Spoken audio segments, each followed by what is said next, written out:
هبي أنصار الهدى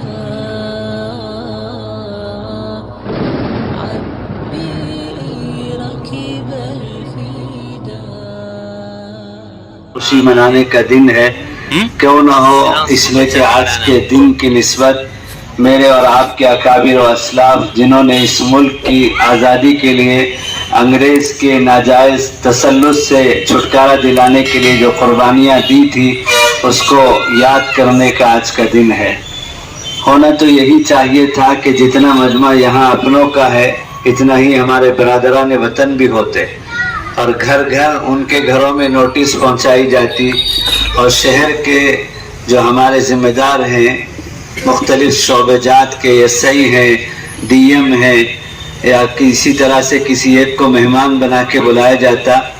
اور ہم دونوں مل کر بیٹھتے اور اپنے بڑوں کی قربانیوں کو یاد کرتے۔ یہاں تو مجمع صرف اپنوں کا ہے، بہرحال میڈیا کا زمانہ ہے، ان تک بھی بات پہنچے گی،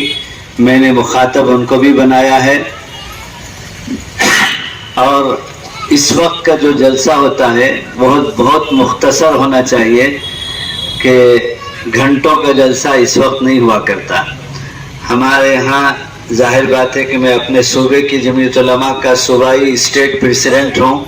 تو مجھے اپنے ہاں 10 جگہوں پر جھنڈا لہرانے کے لیے اور اس یوم آزادی کے جشن کی تقریب میں شرکت کے لیے جانا پڑتا ہے، لیکن اللہ جزائے خیر دے مولانا محسن صاحب دامت برکاتہم کو کہ انہوں نے بہت پہلے مجھ سے رابطہ کیا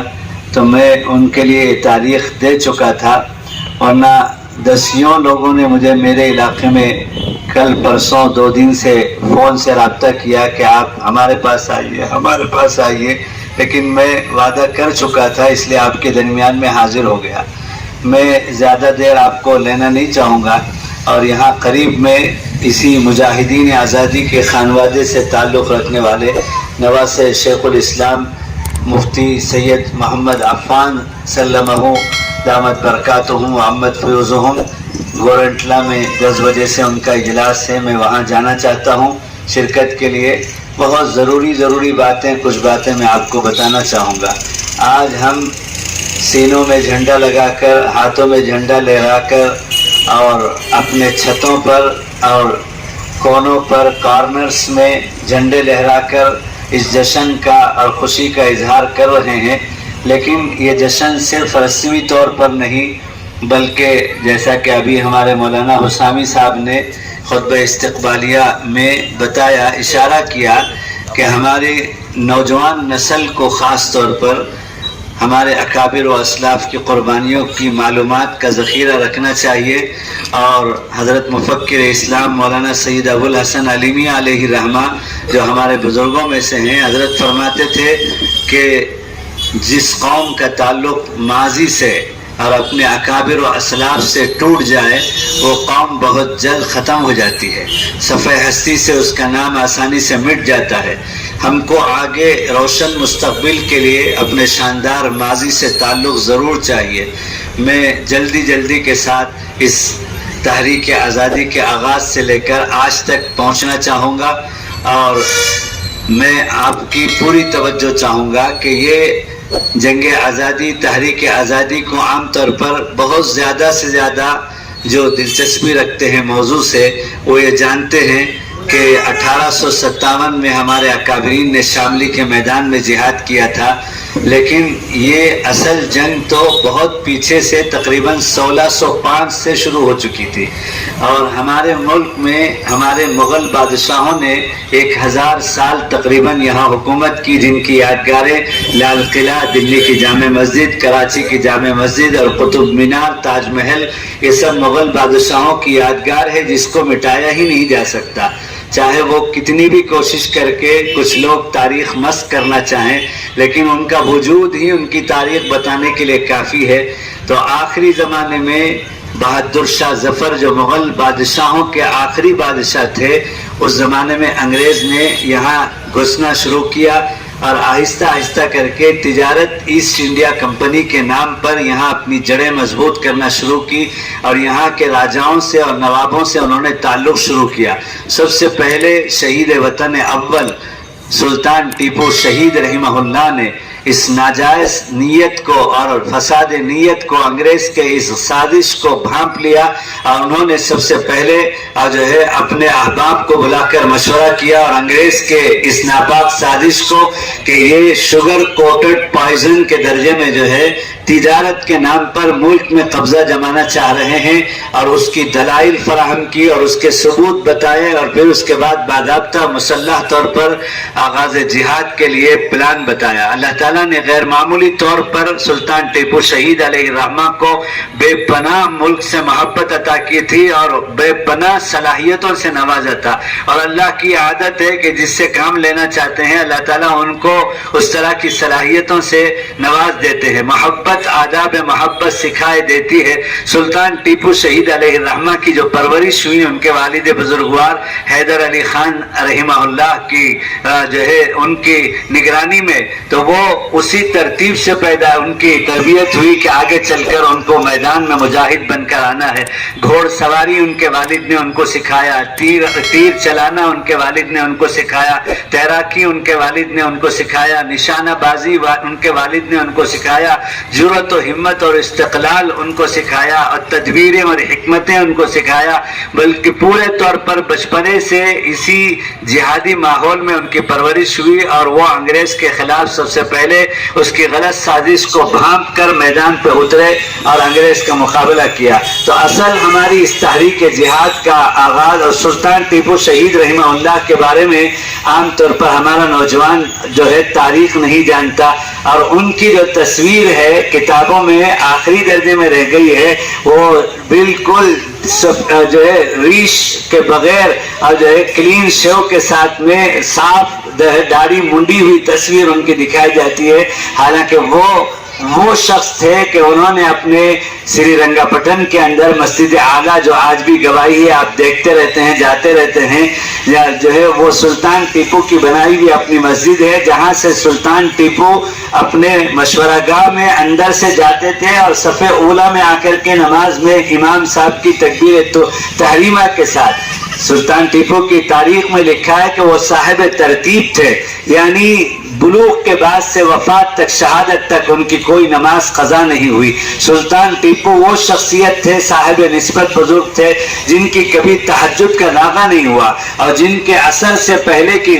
سنت غیر معقدہ کا کبھی ناغہ نہیں ہوا۔ سلطان ٹیپو وہ اللہ کے ولی تھے جن کی کبھی بلوغ کے بعد زندگی بھر میں کسی نامحرم عورت پر کبھی کوئی غلط نگاہ نہیں پڑی۔ وہ اس دن ان کا راز فاش ہو گیا جب مسجد اعلیٰ کے افتتاح کا دن تھا، انہوں نے یہ شرطیں لگائی کہ وہ شخص جس کی اثر سے پہلے کی سنت نہ چھوٹی ہو، وہ شخص جس کے بلوغ کے بعد سے کسی نامحرم عورت پر غلط نگاہ نہ پڑی ہو، وہ شخص جس کے بلوغ سے بعد سے کسی کے نماز کا ناغہ نہ ہوا ہو، وہ اس کی امامت کرے۔ سارا مجمع کھڑا ہوا تھا، ایک لخت اور خاموشی تھی، دیر گزر رہی ہے تو سلطان ٹیپو آگے بڑھ کے نماز کی امامت کر کے مسجد کا افتتاح کرتے ہیں۔ یعنی وہ یہ ساری شرطیں جو انہوں نے اپنی مسجد کے افتتاح کے لیے لگائی تھی، جو لاکھوں میں ایک شخص کے اندر، کروڑوں میں ایک شخص کے اندر پائی جا سکتی ہے، وہ سلطان ٹیپو جو وقت کے بادشاہ تھے، مجاہد تھے، ان کے اندر یہ ساری شرطیں پائی جا رہی تھی۔ میرے شیخ فقیہ الامت مفتی محمود حسن صاحب گنگوئی رحمۃ اللہ علیہ کے ساتھ ہم سری رنگا پٹن ان کے مزار پر حاضر ہوئے تھے، تو میرے شیخ نے بہت دیر تک مراقبہ فرمایا، اور پھر مراقبے میں اللہ والوں کی ارواح سے تکلم ہوتی ہے، بات چیت ہوتی ہے، تو باہر آ کر میرے شیخ نے فرمایا کہ بھائی سلطان ٹیپو تو بہت قوی نسبت بزرگ ہے، اور فرمایا سینکڑوں سال کے باوجود بھی آج بھی ان کی نسبت کا اثر دور کئی کلومیٹر تک جا رہی ہے۔ تو میرے دوستو، سلطان ٹیپو بارش بزرگ تھے، ان کے چہرے کو مس کر کے پیش کیا جا رہا ہے۔ ہمارے نوجوان کو اپنا آئیڈیل اور فین سلطان ٹیپو کو بنانا چاہیے آج کے حالات کے اندر، کہ میں بھی مستقبل کا سلطان ٹیپو بنوں گا۔ تو سلطان ٹیپو نے مقابلہ کیا مسلح طور پر، اور جگہ جگہ پر مورچے قائم کیے۔ ان کا قلعہ گتی شہر کے اندر موجود ہے، ان کا قلعہ تمل ناڈو میں ڈنڈیگل کے اندر موجود ہے، ان کا قلعہ ویلور کے اندر موجود ہے، ان کا قلعہ کہاں کہاں ملک کے کونے کونے میں انہوں نے اور جو ہے مجاہدین کا جال پھیلایا اور اپنے نیٹ ورک کو مضبوط کر کے چاروں طرف سے شمال میں، جنوب میں، مشرق میں، مغرب میں اپنا مورچہ منظم کر کے انگریز کے ساتھ تو بتو میدانی جنگ لڑ کے وہ شہید ہو گئے. اور انہی کے کچھ خاص جو ہے منافقین، مخبرین کی خبر کے راز کے فاش کرنے کی وجہ سے انگریز ان کے اوپر حملہ کر کے ان کو ختم کرنے میں اور ان کو شہادت کی دولت ملنے میں وہ کامیاب ہو گیا. لکھا ہے کتابوں میں سلطان ٹیپو کی سیرت میں. ہمارا ہر نوجوان سلطان ٹیپو کی سیرت کو پڑھے اور سیرت بیان کرنی شروع کی، یہاں تک کہ ہم وانمباڑی سے چلے اور میسور پہنچنے تک ان کی پوری سیرت انہوں نے زبان سے بیان کر دی. تو میں نے خواہش ظاہر کی کہ حضرت مفتی صاحب آپ اس کو قلم بند کر دیجئے تاکہ نئی نسل کے کام آ سکے. تو مفتی صاحب نے یہاں سے واپس لوٹنے کے بعد اسے قلم بند کر دیا. سیرت سلطان ٹیپو شہید علیہ رحمہ کے نام سے وہ کتاب 180 صفحات کی چھپی ہوئی ہے. میں نے اس کا انگریزی ترجمہ کروایا اور اس کو بھی شائع کروایا اور ہزاروں کی تعداد میں عام کیا. ہمارے ہر نوجوان کو اس کتاب کو پڑھنا چاہیے. اسی طرح ہمارے نوجوان عالم دین بھٹکل کے مولانا الیاس بھٹکلی نے سلطان ٹیپو شہید علیہ رحمہ کی سیرت لکھی ہے، وہ بھی معتبر ترین کتاب ہے، اس کو بھی ہر نوجوان کو پڑھنا چاہیے. اور آج سوشل میڈیا کا زمانہ ہے تو پی ڈی ایف میں نیٹ میں آ چکا ہے، کتاب جا کر کہیں سے خریدنے تک کی دیری کی بھی ضرورت نہیں. آج ہی یہاں سے عزم مصمم کے ساتھ اٹھو کہ ہم آج کے اس یوم آزادی کے جشن کا یہ سبق لے کر جائیں گے کہ ہم اپنے آپ کو اپنے اکابر مجاہدین کی سیرت سے جوڑیں گے اور اس کو پڑھ کر کے وہ ولولہ، وہ جذبہ اور وہ جوش اور وہ تدبیریں، وہ حکمتیں اور وہ اجتماعیت، وہ اتحاد اور وہ قوم کے لیے قربانی دینے کا جذبہ اپنے اندر پیدا کریں گے انشاءاللہ تعالیٰ. تو سلطان ٹیپو شہید کے بارے میں سیرت کی کتابوں میں لکھا ہے کہ ان کی شہادت کا مقام ابھی بھی گواہ ہے. سری رنگا پٹن کے اندر ستون لگا ہوا ہے کہ the place of Sultan Tipu death لکھا ہوا ہے. تو وہ شہادت کے جائے مقام پر لکھا ہے کہ انگریز کو 1 گھنٹے تک ہمت نہیں ہوئی کہ وہ سلطان ٹیپو کے ناش کے قریب میں جائیں، کہ ڈر تھا کہ کہیں دوبارہ اٹھ کر یہ کھڑا نہ ہو جائے. تو میرے دوستو، سلطان ٹیپو کی شہادت کے بعد یہ پہلا دور تھا تحریک آزادی کا. اور یہ تحریک آزادی ہو یا مدارس دینیہ کا جال ہو یا جو ہے دعوت و تبلیغ کا کام ہو یا جمعیت علماء کا پلیٹ فارم ہو یا اسی طرح سے خانقاہوں کا سلسلہ ہو، میرے پاس وقت نہیں ہے ورنہ میں آپ کو تفصیل سے بتاتا کہ تمام دین کی اشاعت اور جو ہے حفاظت اور مسلمانوں کی اور اس ملک کی اور ملک کے بقا کی اور شہریوں کے اور جو ہے آرام و چین کی زندگی کے لیے آقا صلی اللہ علیہ وسلم نے ہر موقع پر مدینہ منورہ سے سرپرستی کی. چنانکہ تحریک آزادی کے آغاز میں بھی سلطان ٹیپو کو آقا صلی اللہ علیہ وسلم نے بر وقت رہبری فرمائی. اور سلطان ٹیپو شہادت دے کر اس جو ملک سے جاتے ہیں تو پہلا مرحلہ تحریک آزادی کا 1606 میں 1605 میں سلطان ٹیپو سے آغاز ہوتا ہے. اور پھر اس کے بعد دوسرا مرحلہ آتا ہے سید احمد شہید بریلوی اور سید اسماعیل شہید بریلوی کا، جن دونوں بزرگوں نے پورے ملک کا دورہ کیا اور اس تحریک میں جان ڈالنے کے لیے، دوبارہ اس کے اندر تحریک پیدا کرنے کے لیے. حتیٰ کہ ہمارے علاقوں کی تاریخ میں لکھا ہے کہ آمور وانمباڑی سے یہ قافلہ چلا تھا اور آمور وانمباڑی کے کچھ احباب نے حضرت کے ہاتھ پر بیعت جہاد کیا تھا سید احمد شہید بریلوی علیہ رحمہ کا. کہاں بریلی اور جو ہے رائے بریلی تکیہ کلاں مولانا علیمیہ کی جو بستی ہے وہاں کے رہنے والے تھے اور مولانا علیمیہ کے آبا و اجداد میں تھے. جنوب تشریف لائے آمور وانمباڑی تک اور وہاں بیعت جہاد لیا. اور پھر یہ قافلہ جب گزر رہا تھا تو دارالعلوم دیوبند کے قائم ہونے سے 100 سال پہلے دیوبند کے کنارے سے بائی پاس سے گزر رہا تھا تو وہاں پڑاؤ ڈالا تھا. تو تالاب کا پانی جہاں نودرہ کے حصے میں دارالعلوم دیوبند جہاں آج قائم ہے کبھی کھڑا رہتا تھا تو حضرت سید احمد شہید رحمت اللہ علیہ نے 100 سال پہلے پیشین گوئی کی تھی کہ مجھے یہاں سے علوم نبوت کی خوشبو آ رہی ہے. تو یہ قافلہ پہنچتا ہے بیعت کے بعد سارے ملک سے گزرتا ہوا مجاہدین کا تھا اور بالاکوٹ کے میدان میں انگریز سے تو بتو جہاد لڑ کر اور جو ہے اس تحریک آزادی کے قافلے کے دوسرے مرحلے کو پورا کر کے شہید ہوتے ہیں. ان دونوں کے نام کے ساتھ شہید جزء لازم بن گیا ہے. سید احمد بریلوی کا نام جب لیا جاتا ہے تو شہید کہا جاتا ہے. سید اسماعیل شہید کا نام شہید کے ساتھ لیا جاتا ہے. یعنی انہوں نے ملک کے لیے شہادت پیش کر دی اور انہوں نے ان کے ساتھ جو ہے سینکڑوں عوام نے، علماء نے، خواص نے قربانی دی. اور دوسرا مرحلہ پورا ہوتا ہے اور انگریز کی نیند کو حرام کر دیا اور چین نہیں لینے دیا.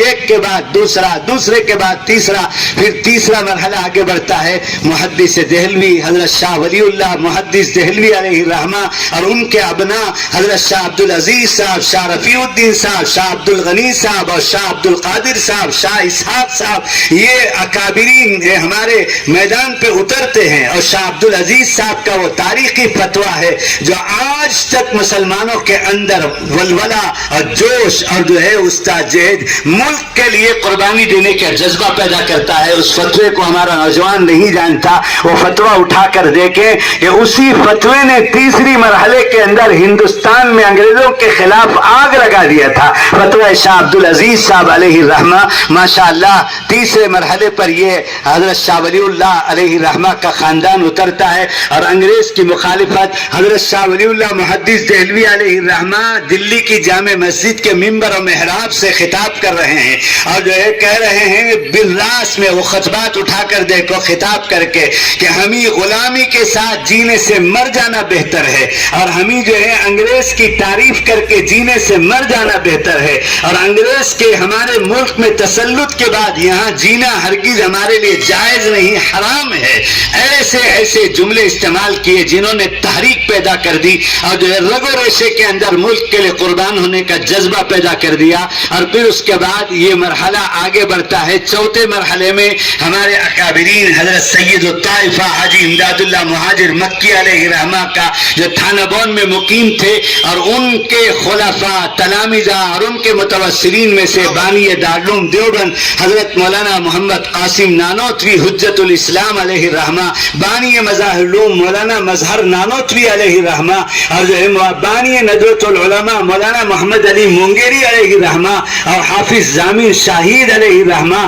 اور یہ حضرت قطب الارشاد مولانا رشید احمد گنگوئی علیہ الرحمہ کا یہ قافلہ حضرت حاجی صاحب کے زیر سایہ متحد ہوتا ہے اور مجتمع ہوتا ہے اور چوتھے مرحلے کو تاریخ آزادی کا آگے بڑھاتا ہے. اور یہاں تک کہ یہ سب انگریز کے خلاف میں کاندھلا اور سہارنپور کے درمیان میں ضلع مظفر نگر میں آج بھی وہ میدان گواہ ہے، شاملی کا میدان، جہاں تو ہمارے اکابر نے انگریز سے مقابلہ کیا تھا. آج تو میڈیا کی جنگ ہے، سوشل میڈیا میں جنگ لڑنا بہت آسان ہے، لیکن ہمارے اکابر نے میدانی طور پر اپنے ہاتھوں میں ہتھیار لے کر کے انگریز کا مقابلہ کیا تھا. اور ہمارے اکابر کو انگریز سے اس درجہ نفرت تھی کہ اس کا نام لینا تک گوارا نہیں تھا اور وہ قربانیاں پیش کی رہتی دنیا تک شاید قربانی پیش کر سکے کوئی اس ملک کے لیے کہ حضرت گنگوئی علیہ الرحمن نے بالراس زمینی جہاد کیا، حضرت نانوتوی بانی دارالعلوم دیوبند نے بالراس زمینی جہاد کیا. اور وہی جہاد شاملی کا واقعہ ہے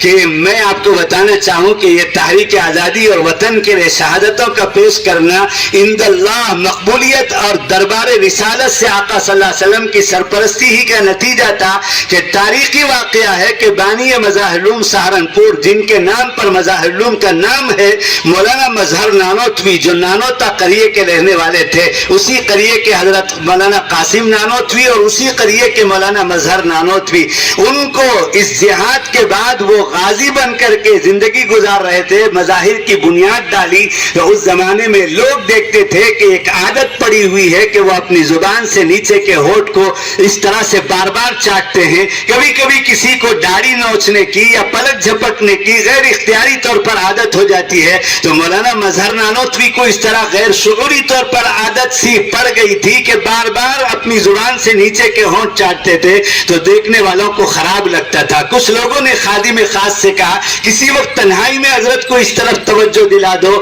دیکھنے والے اس کا مذاق اڑاتے ہیں. تو خادم نے ایک دن موقع پا کر کے حضرت مولانا مظہر نانوتوی علیہ رحمہ سے جو شاملی کے جہاد میں اکابرین دیوبند کے ساتھ میدانی طور پر انگریز کے مقابلے میں جہاد لڑی تھی میرے دوستوں، وہ جو ہے وہاں کا مقابلہ جو ہے ان کو توجہ دلائی کہ حضرت باہر لوگ جو ہے مذاق اڑاتے ہیں، آپ کو غیر شعوری طور پر ایک عادت پڑی ہوئی ہے، اپنی زبان سے ہونٹ چاٹتے ہیں. تو حضرت کو وجد آ گیا اور حال طاری ہو گیا، کیفیت طاری ہو گئی، اور اللہ کی قسم کھا کر فرمایا ارے مجھ سے کیا پوچھتے ہو، میں نے شاملی کے جہاد میں میدان میں آنکھوں سے جنت کی حوروں کو زمین پر پھرتے دیکھا ہے، اور میں نے فرشتوں کو زمین پر پھرتے دیکھا ہے. جو شہید ہو کر گرتا تھا فرشتہ آ کر اس کی روح کو لے کر جنت میں جاتا تھا، اور جنت کی حوریں اسے شراب کا پیالہ لگا کر، جنت کے شراب کا پیالہ اسے منہ سے لگا کر کے پلاتی تھی کہ اب ابد الآباد جنتی بن کر جنت میں جا رہے ہو. میں بھی انگریز کی ایک تلوار کے زد میں آ کر کے خون کے فوارے گلے کے نرخرے سے نکل کر کے زمین پر پڑا، تو اتنے میں جو ہے ایک حور آئی اور میرے زبان پر بھی پیالہ شراب کا، جنتی شراب کا لگا دیا. تو ایک فرشتہ آیا اور جھپٹ کر کے پیالے کو ہٹا دیا کہ نہیں نہیں، یہ تو شہید نہیں ہے، یہ غازی ہے، اس کی زندگی ابھی باقی ہے، یہ کہہ کر ہٹا دیا. اتنے لمحے بھر وقت میں وہ جنت کے شراب کے پیالے کا ایک قطرہ میری زبان سے ٹکرا لگ چکا تھا، جس کا مزہ اب تک میرے زبان پر ہے. جنت کی شراب کا مزہ جسے لگ جائے زمین کے اندر، وہ میرے اور آپ کے اکابر ہیں. اور اس ملک کی آزادی کی یہ مقبولیت عند اللہ کی علامت ہے زندہ. تو ہمارے اکابر کا یہ چوتھا مرحلے کا قافلہ سید الطائفہ حاجی امداد اللہ مہاجر مکی کے ساتھ میں قطب الارشاد حضرت مولانا رشید احمد گنگوئی اور حضرت مولانا حجت الاسلام قاسم نانوتوی اور حافظ ضامن شہید اور 50 علماء کا یہ قافلہ شاملی کے میدان میں آ رہا ہے. اور تو مقابلہ کر کے بہت سارے مسلمان اور بہت سارے لوگ شہید ہو جا رہے ہیں. حضرت نانوتوی رحمت اللہ علیہ اس کے بعد بڑے بے قرار رہنے لگے. ہائے میرے ساتھیوں کا قافلہ تو اس ملک کی شہادت کے لیے شہادت پیش کر کے چلا گیا، اب کون اس ملک سے انگریز کو بھگائے گا؟ میرے ساتھی تو کم ہو گئے، ایک کے بعد دیکھے چلے گئے. تو ایک دن حضرت حکیم الاسلام قاری محمد طیب صاحب علیہ الرحمہ جو دارالعلوم دیوبند کے 60 سالہ محتمم تھے، جو بانی دارالعلوم حجت الاسلام مولانا قاسم نانوتوی علیہ الرحمہ کے براس پوتے ہوتے ہیں، وہ اپنے کتاب کا اپنے خطبات میں کہتے ہیں کہ دادا محترم فرماتے تھے کہ ایک دن اسی بے قراری کے عالم میں، رات میں، خواب میں، نیم بیداری کی حالت میں حضرت آقا نامدار تاجدار مدینہ صاحب شریعت، جن کی وجہ سے دنیا اور آخرت کا وجود ہوا، اللہ تعالیٰ کی طرف سے آقا صلی اللہ علیہ وسلم حضرت نانوتوی کو خواب میں جگاتے ہیں اور فرماتے مولوی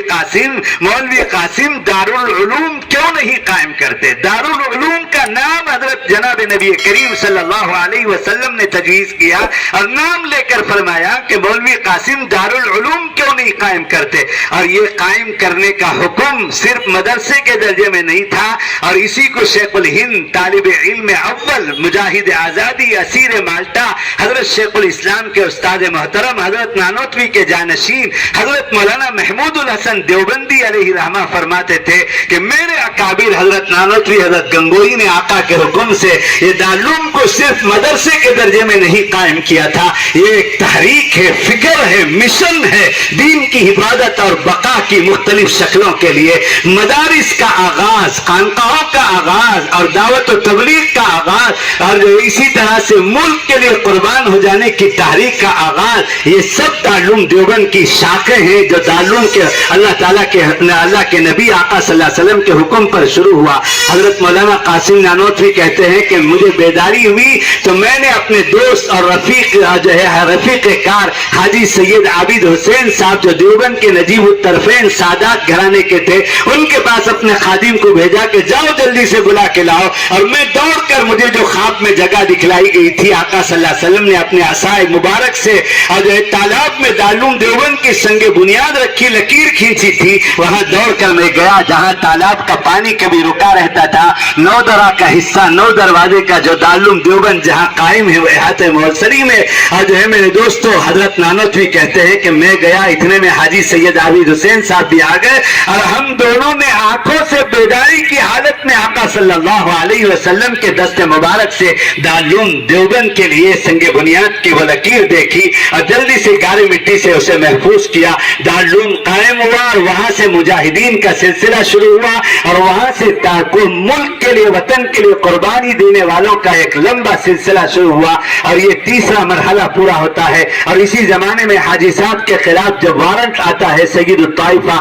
حاجی امداد اللہ صاحب کے تو وہ ہجرت کر کے مکہ مکرمہ جاتے ہیں. اسی وجہ سے ان کا نام ہے حاجی امداد اللہ مہاجر مکی علیہ رحمہ. اور یہاں ان کے جو ہے اخلاف اور ان کے تلامذہ اور ان کے متوسلین ان کے خلفاء حضرت نانوتوی حضرت گنگوئی انگریز کے خلاف سینہ سپر ہے. یہاں تک کہ قافلہ آگے بڑھتا ہے 5ویں مرحلے میں داخل ہوتا ہے اور حضرت نانوتوی دنیا سے جاتے ہیں, حضرت گنگوئی دنیا سے جاتے ہیں اور جو اسی طرح سے حافظ ضامن شہید دنیا سے جاتے ہیں جن کی شہادتیں اور جن کی قربانیوں کا تذکرہ بھلایا نہیں جا سکتا. تو 5ویں مرحلے کے اندر شیخ الہند مولانا محمود الحسن دیوبندی اس علم کو علم جہاد کو تحریک آزادی کے جھنڈے کو اپنے ہاتھ میں لیتے ہیں اور آگے بڑھتے ہیں, میدان میں آتے ہیں. یہاں تک کہ انگریز ان کے خلاف وارنٹ جاری کرتا ہے اور اول درجے کا مجرم قرار دے کر دنیا کی سخت ترین جیل جس طرح آج امریکہ کی طرف سے گونتا تابو ہے, اس زمانے میں فرانس اور جرمن کے درمیان میں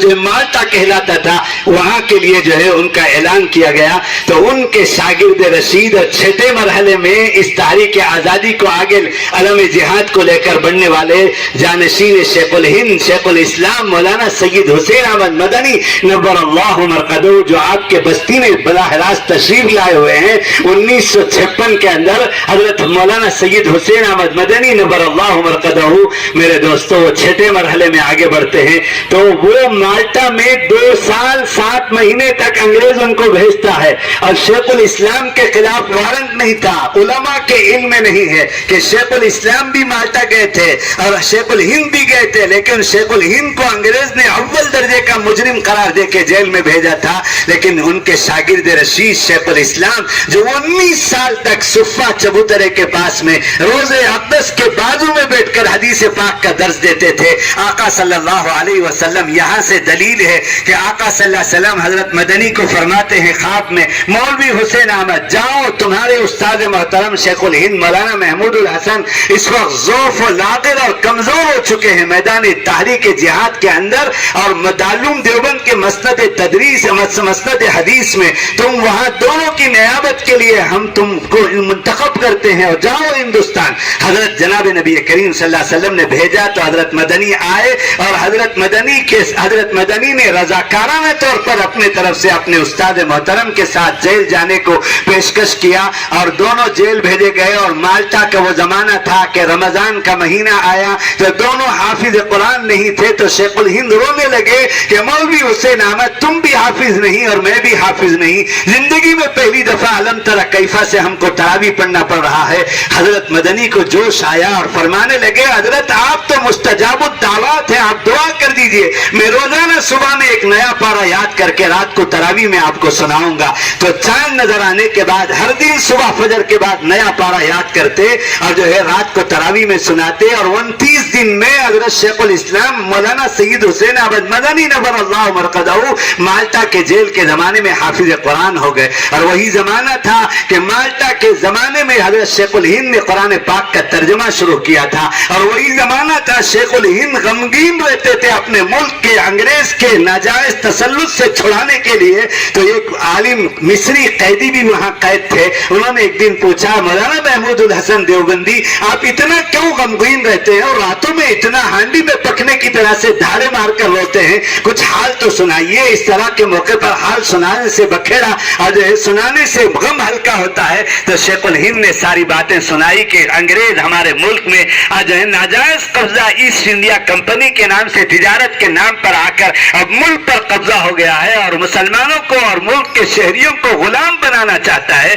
تو اس مصری قیدی عالم نے مشورہ دیا تھا کہ آپ نے جو صورتحال ملک ہندوستان بھارت کی جو آپ نے بتایا ہے، وہاں ہمہ مذہبی لوگ رہتے ہیں، صرف مسلمان نہیں رہتے، تو اب تک کی جو آپ نے کارگزاری سنائی ہے کہ شاہ ولی اللہ محدث دہلوی، ان کے ابناء اور سید الطائفہ حاجی صاحب، اور 1857 اور سلطان ٹیپو سے لے کر صرف مسلمان میدان جہاد میں ملک کو بچانے کے لیے نظر آتے ہیں، تو میرا یہ مشورہ ہے کہ یہاں سے جانے کے بعد آپ اپنے ملک میں بسنے والے ہمہ مذہبی برادران وطن کو بھی اس تحریک میں شامل کیجئے۔ یہ مشورہ مصری قیدی عالم نے دیا تھا، اور شیخ الہند آئے تھے اور ہاربار میں بمبئی میں جو ہے ساحل کے کنارے قیام کیا تھا، اور وہیں سے خطوط بھیج کر مہاتما گاندھی جی کو جو ولایت سے ابھی LLB پڑھ کر وکالت پڑھ کر آ رہے تھے، اور جو ہے قوم کی قیادت کے لیے منتخب کر کے ان کے بڑوں سے مشورے کے ساتھ آ چکے تھے، اور وہی مجلس تھی کہ مہاتما گاندھی جی کو مہاتما کا لقب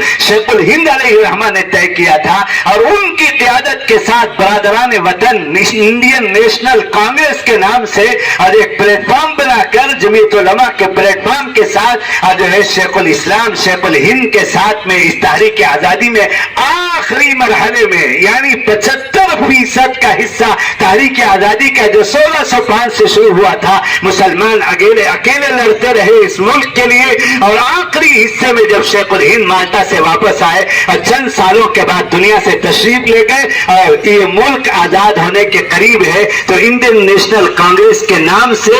جو ہے ایک پلیٹ فارم بنا کر اس وقت کے برادران وطن کو گاندھی جی اور نہرو جی کی قیادت میں جو ہے ہمارے اکابرین اس وقت کے ان کے ساتھ، اس وقت جو ہمارے اکابر میدان میں تھے، 6واں مرحلہ تھا، اور شیخ الہند دنیا سے چلے گئے، اور جو ہے دیوبند میں ان کا انتقال ہوا، اور جو ہے تو حضرت مدنی کو وصیت تھی کہ وہ مجھے نہلائیں گے کفنائیں گے، تو حضرت اس وقت بنگلہ دیش میں ڈھاکہ میں تھے، تو سفر کر کے تشریف لائے دیوبند اور نہلایا کفنایا، اور کفنانے کے بعد مولسری میں جب باہر لاش رکھ دی گئی زیارت کے لیے، تو آئے اور دھاڑے مار کر حضرت مدنی رونے لگے،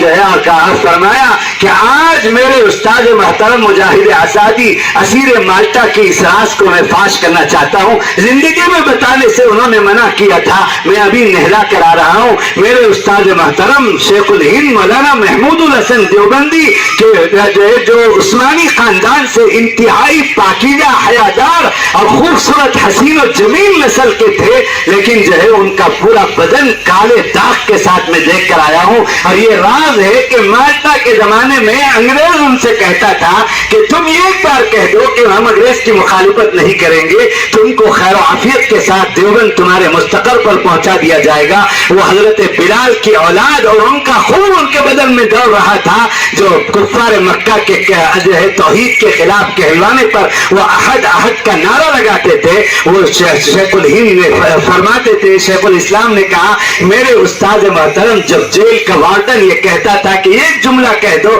تو حضرت کہتے تھے کہ 100 مرتبہ میری جان چلی جائے، 100 مرتبہ مجھے جان لوٹا دی جائے، ہرگز میں یہ جملہ انگریز کی تائید کا نہیں کہوں گا۔ تو پھر لوہے کی سلاخیں انگارے میں آگ میں تپا کر ان کی کمر پہ داغا جاتا تھا، جو داغ میں ابھی دیکھ کر آیا ہوں۔ تو اتنی قربانیوں کے بعد یہ ملک آزاد ہوا۔ 6 مرحلے میں حضرت مدنی اس کے علم کو اور جھنڈے کو تحریک جہاد کو آگے لے کر بڑھتے ہیں، اور یہاں تک کہ 1947 آج کے دن 15 اگست کو یہ ملک آزاد ہوتا ہے، اور آزادی کی بگل بجائی جاتی ہے، اور حضرت مدنی رحمت اللہ علیہ 6 مرحلے میں اس تحریک آزادی کے ملک میں قیادت کر رہے ہیں۔ نہرو جی گاندھی جی ان کے سامنے زانو تلمذ اور جو ہے زانو ادب طے کر رہے ہیں اور ان سے مشورہ کر رہے ہیں، اور حضرت مدنی کے رفقا میں سے مفتی اعظم مفتی کفایت اللہ صاحب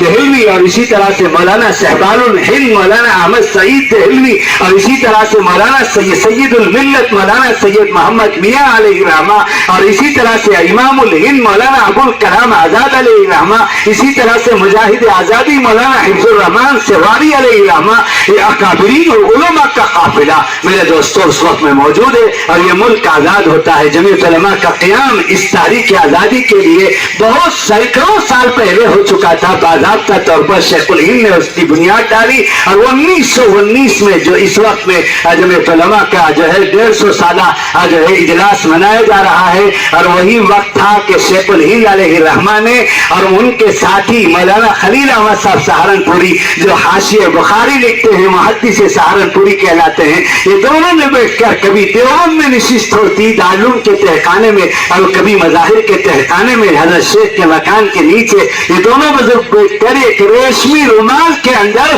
پوری دنیا میں ان اکابر کے عزائم تھے پہاڑ جیسے, سمندر جیسے, کہ صرف ملک میں نہیں بلکہ پوری دنیا میں اسلام کا پرچم لہرانے کا ایک نقشہ بنایا تھا کہ ہم ادھر سے گزر کر ادھر سے جا کر ادھر سے جا کر ادھر سے جا کر واپس لوٹیں گے. لیکن وہی ہوا جو سلطان ٹیپو کے ساتھ ہوا. کچھ اپنے ہی مخبرین جعفر صادق کی وجہ سے اور اسی طرح سے ایسے منافقین جو ہر زمانے میں رہتے ہیں ان کی مخبری کی وجہ سے وہ راز ریشمی رومال کا فاش ہو گیا اور شیخ الہند گرفتار ہوئے تھے. شریف مکہ کو انگریز نے خرید لیا تھا اور جو ہے پھر اس کے بعد جو ہے وہابی تاریخ کے نام پر اکابر دیوبند کی مخالفت شروع کی گئی اور پھر اس کے بعد محاذ بہت سخت ٹائپ حضرت نانوتوی علیہ الرحمہ کو بھی وارنٹ آیا, حضرت گنگوئی کو بھی وارنٹ آیا اور جو تمام اکابر ان قربانی کے جو ہے اعلیٰ ترین درجوں سے گزر کر کے یہ ملک آزاد ہوا. شیخ الاسلام حضرت مدنی نے ملک کی آزادی کے بعد ان کو ملک کی سب سے بڑا منصب صدارت عظمیٰ پیش کی گئی تو شیخ الاسلام حضرت مدنی رونے لگے کہ ہم نے منصب کے لیے جاہ کے لیے یہ قربانی نہیں پیش کی تھی, اس کا بدلہ تو ہم اللہ کے پاس لیں گے. اور پھر فرمایا کہ جمعیت علماء کا تعلق آج تک ملک کی تاریخ آزادی کے ساتھ تھا اور جو ہے اب جمعیت علماء عمومی اعتبار سے ملک کے تمام برادران وطن کے حقوق کی حفاظت کے لیے اور خصوصی طور پر مسلمانان ہند کی حقوق کی حفاظت کے لیے جمعیت علماء کام کرے گی. اور خدمت خلق جمعیت علماء کا دوسرا نام حضرت نے اس دن تجویز کیا اور جمعیت علماء کو لے کر آگے بڑھے. اور جمعیت علماء کا میں صوبائی صدر ہوں اور جمعیت علماء ہی اکیلے 75 سال تک اس ملک کی آزادی کے لیے لڑتی رہی. جمعیت علماء اللہ کی قسم کھا کر کہنے کے لیے تیار ہوں جمعیت علماء کے علاوہ کوئی تحریک جو ہے اس ملک کی آزادی کے لیے میدان میں نہیں تھی جمعیت علماء کے ساتھ میں. اور آخر میں جو ہے برادران وطن کو ساتھ لے کر انڈین نیشنل کانگریس کے نام سے پلیٹ فارم قائم کر کے برادران وطن کو اس مصری قیدی کے مشورے کے مطابق شریک کیا اور یہ ملک آزاد ہوا. تو میرے دوستو آج 75واں سالہ جشن منایا جا رہا ہے اور ملک کے جو ہے مقتدی حضرات نے اور جو ہے حکومت پر اور جو ہے موجود ہمارے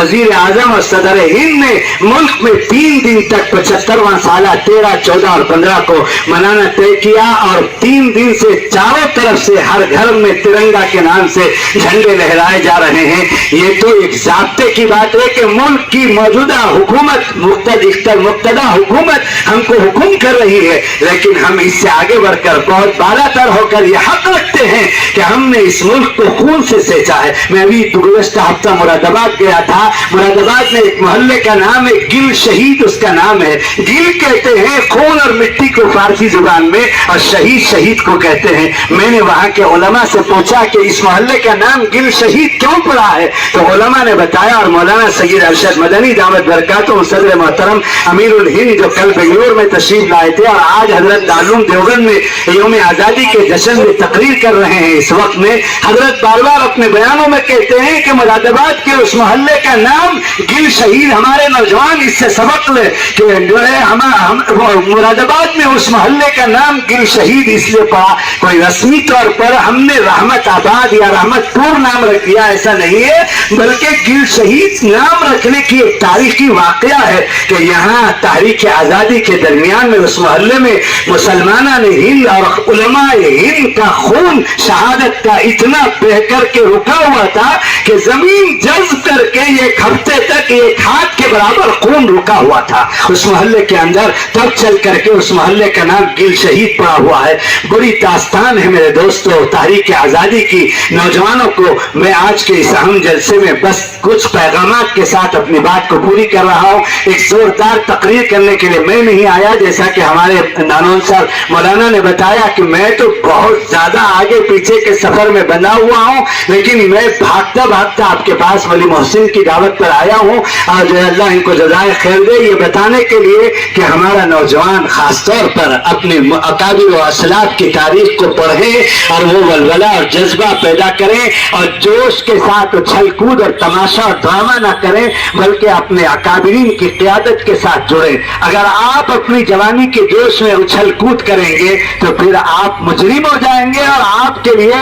جو ہے دوسری طرح کے حالات کا سامنا کرنا پڑے گا۔ یہ ملک بڑے نازک حالات سے گزر رہا ہے، اللہ کا بڑا کرم ہے کہ آج بھی ہمارے اکابرین ہمارے درمیان میں مولانا سید ارشد مدنی، مولانا سید محمود اسد مدنی اور مفتی ابو القاسم صاحب، مولانا سید محمد شاہد صاحب، مولانا سید رابع حسنی صاحب، مولانا سید عاقل صاحب اور مولانا جو ہے حکیم کلیم اللہ صاحب، یہ اکابر موجود ہیں ہمارے درمیان میں، اور جو ہے ان کی قیادت میں ہم چلیں گے۔ ہمارے اکابر نے صرف جوش میں اچھلنا نہیں سکھایا، آج یہ سبق لے کر جائیں نوجوان، ایک تو یہ کہ اپنے اکابر و اسلاف کی تاریخ کو سلطان ٹیپو شہید سے لے کر جس زبان سے تم واقف ہو، بہت ساری کتابیں ہر زبان میں تحریک آزادی کی داستان پر نیٹ کے اندر اپلوڈ کر دی گئی ہیں، ان کو پڑھو، اور جو ہے ماں باپ ان کو پڑھوائیں نوجوانوں کو۔ اگر تم اپنے اکابر و اسلاف کی داستان تحریک آزادی کو نہیں پڑھو گے تو بک جاؤ گے، لوگ تم کو خرید لیں گے اور تم بھی انہی منافقین کی فہرست میں اپنا نام شمار کرواؤ گے۔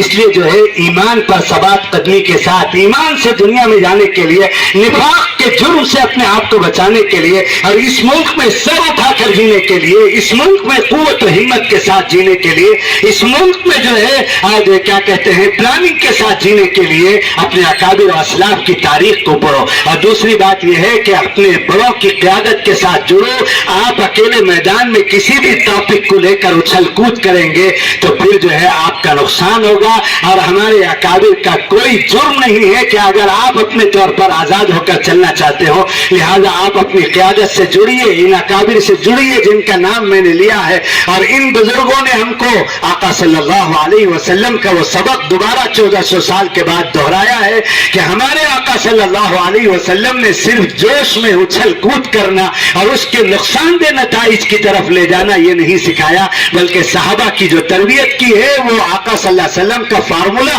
اور پروسیس جو تھا وہ جوش کے ساتھ ہوش تھا، جوش کے ساتھ حکمت تھی، جوش کے ساتھ اتحاد تھا، جوش کے ساتھ جو ہے اجتماعیت تھی، جوش کے ساتھ قیادت تھی، اور جوش کے ساتھ پلاننگ تھی، جوش کے ساتھ جو ہے تدبر اور تفکر تھا۔ یہ اس ملک کے اب موجودہ جو ہے حالات کا سبق ہے جو آپ کو لے کر چلنا ہے۔ مجھے حضرت مجاہد آزادی حضرت سید حسین احمد مدنی نور اللہ مرقدہ کے نواسے جو آپ کے پڑوس میں 30 کلومیٹر پر مفتی سید عفان سلمہ جو حضرت قاری عثمان صاحب کے صاحبزادے ہیں، وہ 10 بجے ان کا نظام ہے، میں وہاں جانا چاہتا ہوں اور ان کے جو ہے بیان سے استفادہ کرنا چاہتا ہوں، اس لیے میں طول دیے بغیر اپنی بات کو ختم کر رہا ہوں۔ یہ عزم لے کر جاؤ اور جو ہے اپنے گھروں میں شام تک جھنڈے لہرا کر رکھو اور اس کا اظہار کرو، اور برادران وطن کے ساتھ ہرگز کسی طرح کا کوئی جملہ تحقیر آمیز یا جو ہے تقابلی جملہ کہ ہم نے خون بہایا تھا تو انہوں نے پسینہ بہایا،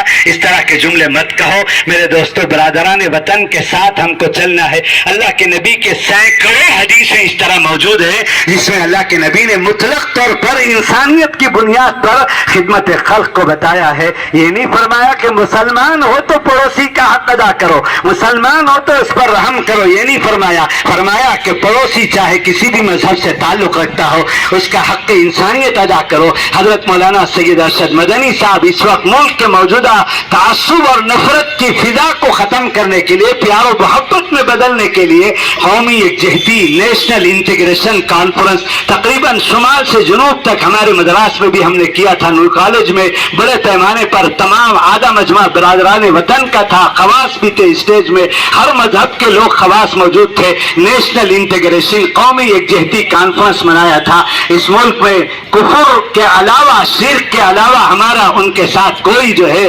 دوری نہیں ہے، دشمنی نہیں ہے، اور کفر میں اور توحید میں ہمارا کسی بھی درجے میں، جبر کے درجے میں بھی ہمارا ہم جان دے دیں گے، لیکن کفر اور جو ہے شرک میں ہم ان کے ساتھ ادنا درجے کا سمجھوتا نہیں کریں گے۔ لیکن اس کے علاوہ ہمارے آقا صلی اللہ علیہ وسلم محسن انسانیت بن کر آئے تھے، لہذا انسانیت کے درجے میں ہم کمبائن فیملی کی طرح سے ان کے ساتھ رہتے ہیں, تجارت میں, بازار میں, محلوں میں ہمارا ان کا رات دن اٹھنا بیٹھنا ہوتا ہے. اس لیے حضرت مولانا ارشد صاحب فرماتے ہیں کوئی ان کا مر جائے تو جا کر پرسہ تسلی دو, کوئی ان کا بیمار ہو جائے تو جا کر عیادت کرو, اور اگر وہ تنگ دست ہے تو اس کی مالی مدد کرو, اور اگر کوئی ان کے گھر میں خوشی کا موقع ہے, عید برات اور شادی کا, تو مٹھائی پیش کر کے خوشیوں کا تحفہ پیش کرو. یہ آپس میں روابط کے ساتھ, محبتوں کے ساتھ. حضرت فرماتے ہیں تعصب اور نفرت یہ آگ ہے, اور پیار و محبت کے پانی سے اس کو بجھایا جانا چاہیے. لہذا یہ ملک کی نوعیت اور ہے دیگر ممالک کے مقابلے میں, یہ گنگا جمنی تہذیب کا گہوارہ ہے. یہاں ہمہ مذہبی ملک رہتے ہیں, مذہب کے لوگ رہتے ہیں, لہذا مذہب کے علاوہ انسانیت کے درجے میں ہر طرح سے ہمارا ان کے اوپر حق ہے, اور ان پر ہمارا حق ہے. ہم کو ایک اہل خاندان کی طرح سے جینا ہے. حضرت فرماتے ہیں کہ ہم کوئی باہر سے نہیں آئے ہوئے ہیں, ہم کرایہ دار نہیں ہیں. یہاں ملک میں صحابہ کیرل اور گجرات کے راستے سے آئے تھے, اور حضور کے حیات میں وفات سے 6 سال پہلے اسلام کا جھنڈا گاڑ دیا تھا. ہندوستان کی پہلی مسجد, اول مسجد فی الہند, جو APJ عبد الکلام کے گاؤں کے بازو میں,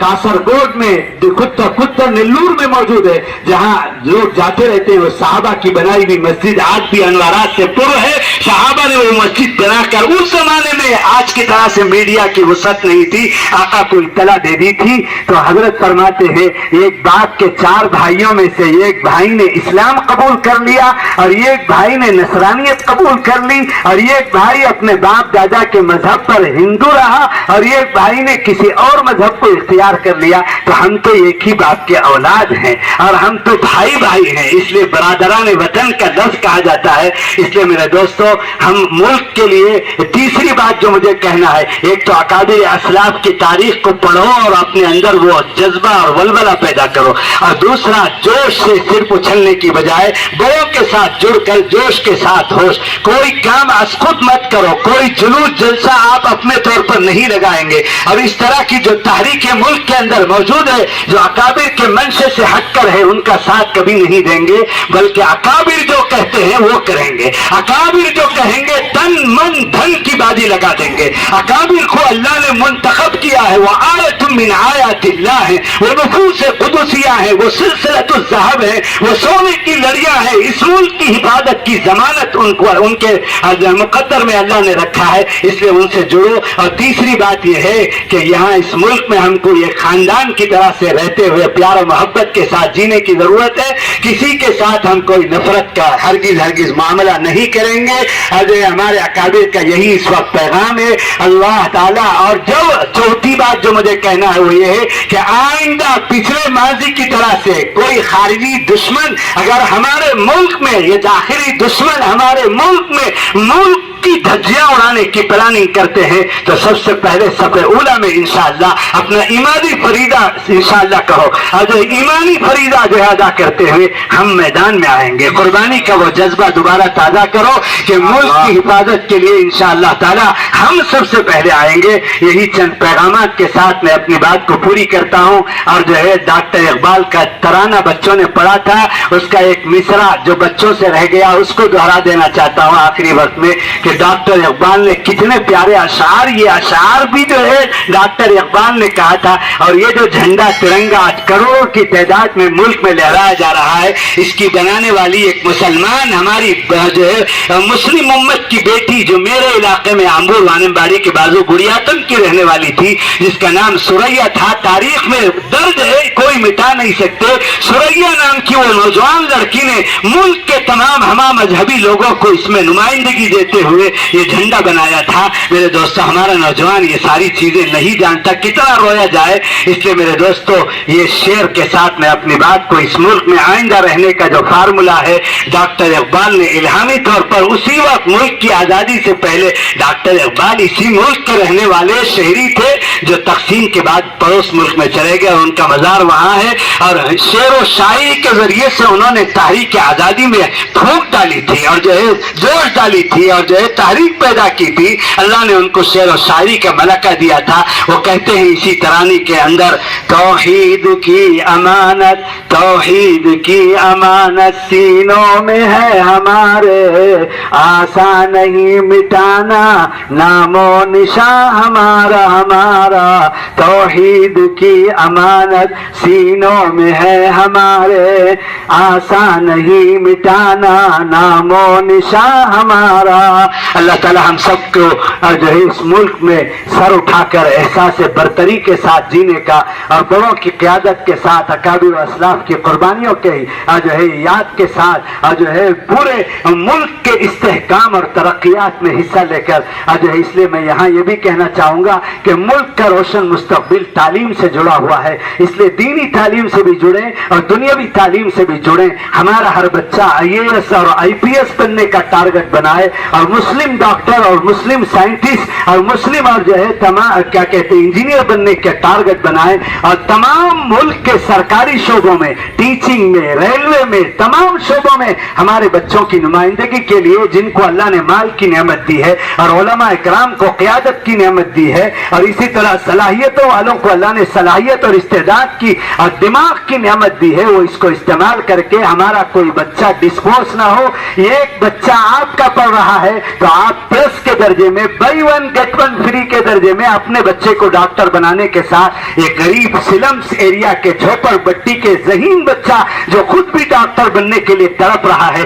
اسے اپنے بچے کے ساتھ جوڑ کر کے دو بچہ مان کر اسے بھی ڈاکٹری پڑھا کر آگے بڑھائیے۔ تو میرے دوستوں، میں اس طرح بہت کرتا رہتا ہوں، اسی لیے میں ذرا قوت کے ساتھ کہہ رہا ہوں۔ میں نے بتایا ہمارے میزبان سے کہ الحمدللہ 27 بچے اس وقت میڈیکل کالج میں بچے اور بچیاں میری تحریک پر سیکنڈ ایئر میں، تھرڈ ایئر میں، فورتھ ایئر میں پڑھ رہے ہیں۔ میں ایڑی چوٹی کا زور لگا کر کسی نہ کسی طرح ہائر ایجوکیشن میں بچوں کو بھیجنے کی کوشش کرتا ہوں اور ہمارے احباب اور تعلق والوں کو توجہ دلاتا رہتا ہوں۔ یہ پانچویں چیز ہے کہ ہمارے نوجوان تعلیمی اعتبار سے آگے بڑھیں، ہرگز 10th میں، +2 میں یا درمیان میں ڈسپوز اور ڈسکنٹینیو نہ کریں۔ تعلیم کے ساتھ اس ملک کا روشن مستقبل جڑا ہوا ہے۔ جہالت یہ گمراہی ہے اور جہالت سے کفر آتا ہے، اس لیے ہم کو علم دین اور علم دنیا سے جڑنے کی ضرورت ہے۔ اللہ تعالیٰ اس ملک کی حفاظت فرمائے، اللہ تعالیٰ اس ملک کے دستور کی حفاظت فرمائے۔ کل بھائی سید اسد محمود مدنی